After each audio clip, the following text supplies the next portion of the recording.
Furmaata hin ta'u. Mootummaan kun yoo nagee barbaade. Jawaar haa gadhiisu. Jawaar agartuu teenya. Jawaar miila keenya. Jawaar harka keenya. Jawaar sammuu keenya. Jawaar hoogganaa keenya. Shirri adda addaa. Jawaar Mahammadii fi hidhamtoota biraa irratti gaggeeffamaa jiru. Callisee hin ta'u. Oromoon. Dinaanan kaasa qawwee koo maafita baasi jawwee koo.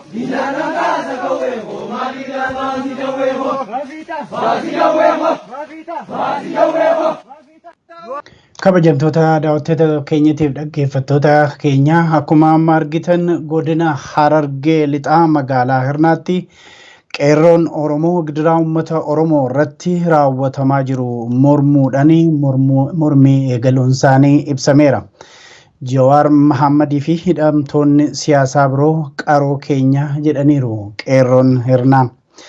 Jawaar jechuun argituu keenya kan jedhan qeerroon Hirnaa qaroo keenya Hacaaluu Hundeessaa nu jalaa ajjeesanis jedhaniiru.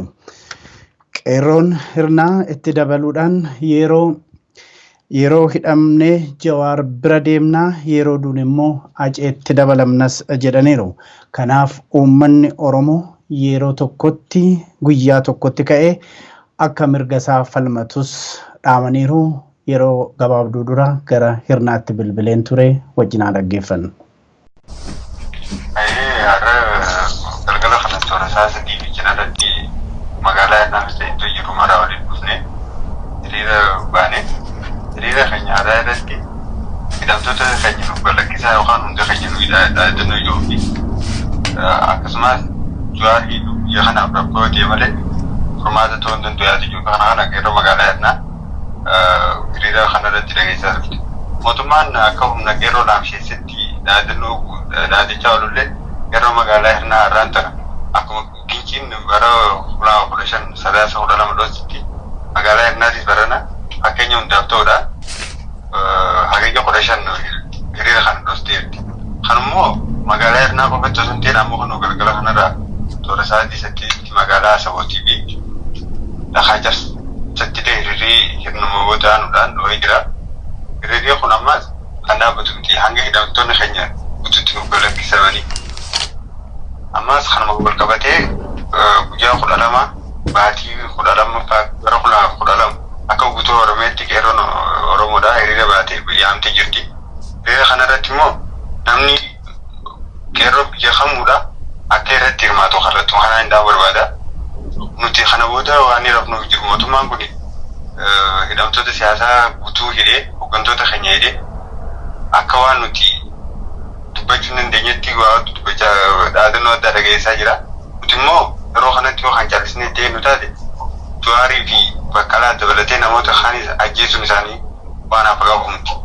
Mootummaan kun tuqee nu laalee Hacaaluu ajjeese yeroo sanitti silaa yeroo kophaatti Jawaarii hidhee balaa dhalattuu waan beekuuf yeroo san keessatti akkuma Hacaaluu ajjeese owwa san keessa Jawaarii hidhee qeerroon Oromoodhaa tana booda hin kaatu yaade jiru.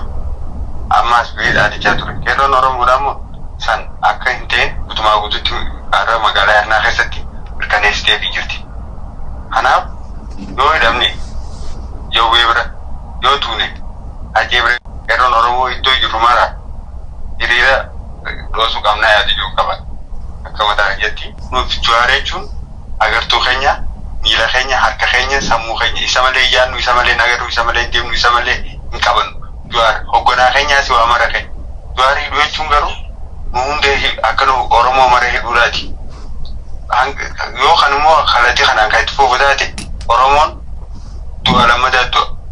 Akka waan nuti qabsoota keessatti erga Jawaar hidhee booda nuti TPLF fi humna biraa jala akka socho'u jirutti qabee hanga yemmuu geessilaa kan nuti as baanee dubbannu taate immoo kun hundi hin dhalatu ture.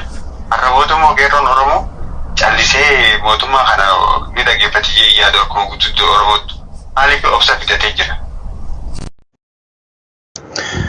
Oduu amma nu ga'een daawwattoota keenya oduu amma nu ga'een haala qabsoon Oromoo itti fufu ilaalchisee qeerroon Oromoo ibsa waliigalaa baasee jira.